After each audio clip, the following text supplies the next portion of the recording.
जय श्री राधे कृष्ण। आपका सदा भला हो। यदि आप चाहते हैं कि श्रीमद् भगवद गीता के ज्ञान से आपको अधिक से अधिक लाभ हो तो इस वीडियो के अंत तक बने रहें। यदि आप हमारे चैनल पर नए हैं तो लाइक, सब्सक्राइब और बेल आइकन दबाना ना भूलें। भगवान श्री कृष्ण कहते हैं मन कम से कम काम करने में यकीन रखता है। हम हमेशा किसी भी काम को आसान से आसान तरीके से पूरा करना चाहते हैं, जिससे हमें पीड़ा व आनंद की उस थ्योरी का ध्यान आता है जिसे हम कार्य अभी करने वाले होते हैं उसे अगले दिन के लिए टाल देते हैं। क्या आप बता सकते हैं कि आप में से कितने लोग ऐसे हैं जो रोजाना स्वयं से यह प्रण करते हैं कि वे प्रातःकाल जल्दी उठेंगे, लेकिन जब सुबह घड़ी अपना अलार्म बजाती है और आप बार बार उसे बंद करते रहते हैं, फिर जब आप उठते हैं तो बहुत देर हो चुकी होती है। अब उस समय के बारे में सोचिए जब किसी ने जबरदस्ती आपसे पढ़ने के लिए कहा था या फिर आपने स्वयं से पढ़ने के लिए कहा था। दोनों पक्षों की तुलना करने पर आपको पता चल जाएगा कि जब आप वास्तव में पढ़ाई कर रहे थे तो उस दौरान आपने समय का सबसे अधिक सदुपयोग किया।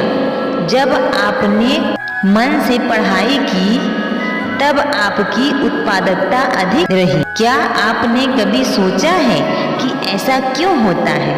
ऐसा इसलिए होता है क्योंकि आपका अवचेतन दिमाग ज़्यादा मेहनत नहीं करना चाहता। वह एक नवजात शिशु की तरह होता है, अतः हम उसे किसी भी काम को करने के लिए मजबूर नहीं कर सकते। हम कभी कभी केवल बहाने बनाकर या बहला कर उसे भटका सकते हैं। आपने अक्सर देखा होगा कि आप जब कभी किसी आवश्यक कार्य में मग्न होते हैं तो आपको समय का पता ही नहीं चलता और न ही आपको उस दौरान भूख व प्यास का अनुभव होता है। आप किसी भी प्रकार के नीरस विषयों के बारे में नहीं सोचते।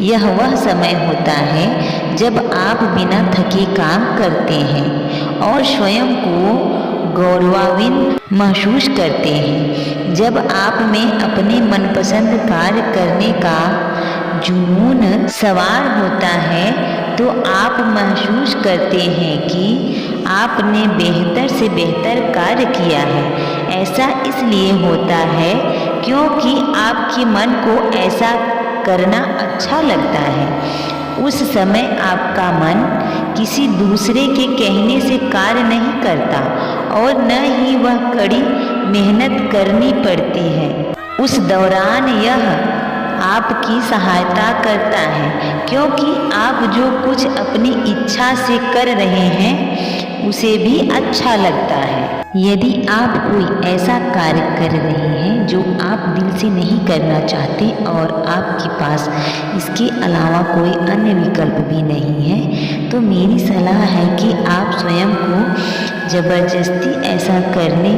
ऐसा कार्य करने से रोकें। आप जितना अधिक समय उस कार्य करने में लगाते जाएंगे उतना ही अधिक थकते जाएंगे, जिसका परिणाम यह होगा कि आप हार कर उम्मीद करना ही छोड़ देंगे। इसके बदले मन में बेहतर कार्य करने के बारे में सोचें। अपने कार्य में रचनात्मकता लाने का प्रयास करें। हर 1 घंटे के बाद कुछ न कुछ ऐसा सकारात्मक कार्य करें जिससे आपके मन में उत्तेजना तथा ऊर्जा का संचार हो। ऐसे में आप अपने किसी घनिष्ठ मित्र से बात कर सकते हैं या फिर किसी मनपसंद उपन्यास के कुछ पृष्ठ पढ़ सकते हैं कर स्वयं को तरोताज़ा महसूस कर सकते हैं। ईश्वर ने आपको जितना दिया है उससे संतोष करना सीखें और यह देखने का प्रयास करें कि ऐसे लोग भी हैं जिन्हें ईश्वर ने आपसे बहुत कम दिया है। स्वयं की तारीफ करना सीखें। बहुत जल्दी आप महसूस करेंगे कि जिस कार्य को करने में आपको बोरियत महसूस होती थी, मन में सकारात्मक विचार आने से वही कार्य आपको अच्छे लगने लगे हैं और आपको उन्हें करने में रोमांच आने लगा है। यदि आप जबरदस्ती अपने मन को किसी कार्य करने के लिए प्रेरित करते हैं तो इसका परिणाम यह होगा कि आप कभी प्रोत्साहन या मान सम्मान नहीं पा सकते। ऐसा इसलिए होता है क्योंकि आपका मन इस दबाव को समझता है और वह इसका विरोध करने का प्रयत्न करता है। मुझे